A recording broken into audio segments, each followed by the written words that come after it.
উনি আজিজুল হক সেলিম, ৮ নং বীজবাগ ২ নং ওয়ার্ডের সেনবাগের বাসিন্দা। অসুস্থ এই অসহায় মানুষটি দীর্ঘদিন ধরে নানা শারীরিক সমস্যায় ভুগলেও নেই পর্যাপ্ত চিকিৎসা বা সহায়তার ব্যবস্থা। বিপর্যস্ত এই পরিবারের আয়ের কোনো উৎস নেই, সংসার চালাতে হিমশিম খেতে হচ্ছে প্রতিদিন। বিশেষ করে প্রতিবন্ধী মেয়েটির জন্য ওষুধ ও যত্ন নিতে পারছেন না এই বাবা। আসসালামু আলাইকুম ওয়া রাহমাতুল্লাহ। আলহামদুলিল্লাহ, আল্লাহ রাখছিল ভালো।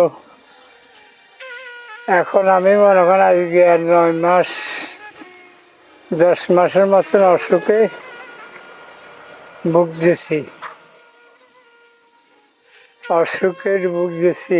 এরপর যে আছে মানে নিজেকে আত্মীয় স্বজনের মাধ্যমে অনেকগুলা পরীক্ষা নিরীক্ষা করাইয়া জ্বর রাখাইছে, জন্ডিস, লিভারের সমস্যা ও পেটে পানি জমছে, রক্ত হিমোগ্লোবিনের অভাব, রক্ত কণিকা শুকাই যায়। এই কারণে এখন যে চিকিৎসা যে দূরে করার দূরে আমার পক্ষে আর অর্থ ব্যয় করি চালানো সম্ভব না। ব্যক্তি হিসেবে খুবই ভালো উনি। আর অসুস্থ, উনি তো দীর্ঘদিন রিক্সা চালাচ্ছেন, এখন খুবই অসুস্থ। ওনার কোনো ধরনের কোনো চিকিৎসা চলেন না। তার পাশাপাশি হলেও অনেক অনেক কষ্টে আছে। ওনার জন্য কিছু সহযোগিতা হলে ভালো হয়। ওনার একটা মেয়ে আছে প্রতিবন্ধী, উনার মেয়েটা নিয়ে চলাফেরা করতে খুবই কষ্ট হইতেছে। তাই এখন অর্থনৈতিকভাবে ফ্যামিলি লইয়া অনেক নিজের চিকিৎসা লইয়া অনেক কষ্টে আছে। অসুস্থ ঠিক আছে, লিভার ক্যান্সার শুনছি। তো এখানে অনেক বছর বসবাস করে। এর বাড়ি কোন জায়গা অবশ্য আমি জানি না। তো সে বিভিন্ন রোগে আক্রান্ত। এমনি চলাফেরা তো আগে তো রিক্সা চালাইতো, এখন তো রিক্সা আজকে মনে হয় মাস 6 মতো রিক্সা চালাইতে পারে না। তো এখন এই পারিবারিকভাবে চিকিৎসাও অসুবিধা হচ্ছে, খাওয়া দাওয়ার অসুবিধা, চলাফেরা অসুবিধা হচ্ছে। এই বিরাট অসুবিধার মধ্যে আছে। আপনারা যদি কোনো সহযোগিতা করতে পারেন, দয়া করে করতে পারেন। ছেলে মেয়ে 3জন, বড় ছেলে নানা বাড়িতে থাকে, পড়ালেখা করে। ছোট ছেলে আর বড় মেয়ে প্রতিবন্ধী।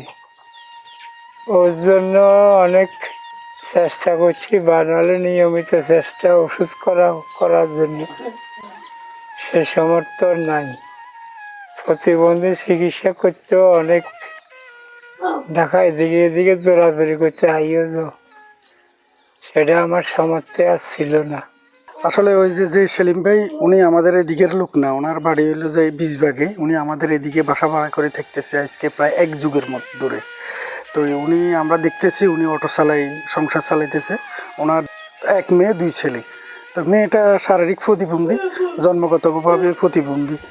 আসলে উনি যে অটো চালাইতো, এটা দিয়ে সংসার চলতেছে খুব ভালোই। আজকে 8-9 মাস ধরে উনি খুবই অসুস্থ, এবং ওনার যেহেতু একমাত্র উপার্জনক্ষম ব্যক্তি উনি নিজেই।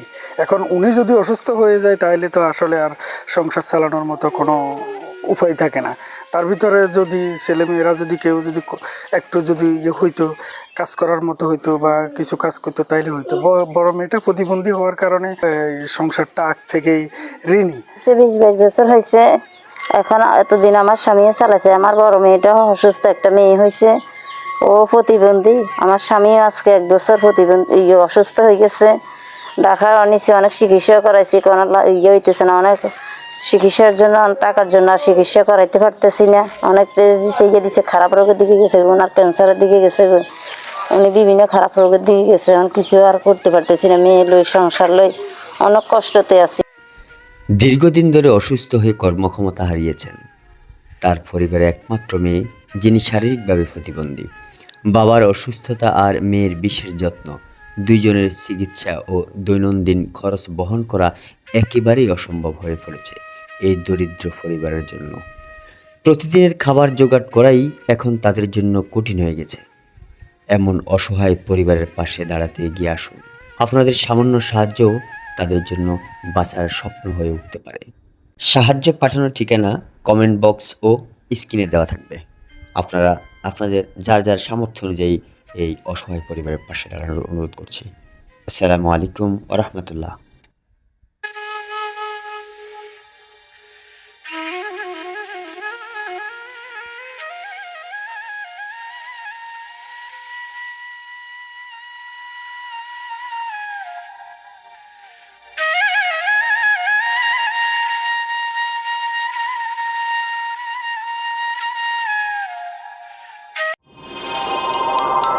প্রত্যাশা টিভি, ভালোর সাথে আলোর পথে।